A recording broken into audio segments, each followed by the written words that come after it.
Combine milk with vinegar. You won't find a better way.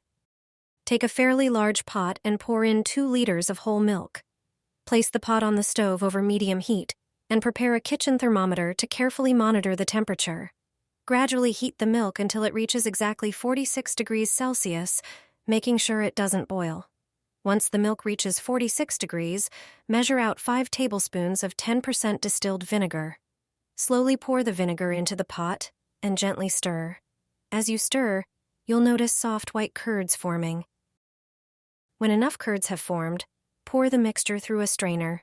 Using a wooden spoon, press the curds on the strainer to shape them into a uniform form. This step ensures a denser texture, allowing the cheese to be sliced into pieces.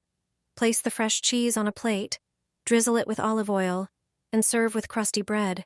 The resulting flavor is so rich, creamy, and delicious that it's hard to believe it comes from such simple ingredients. It's perfect for a special family breakfast or a meal during a regular week.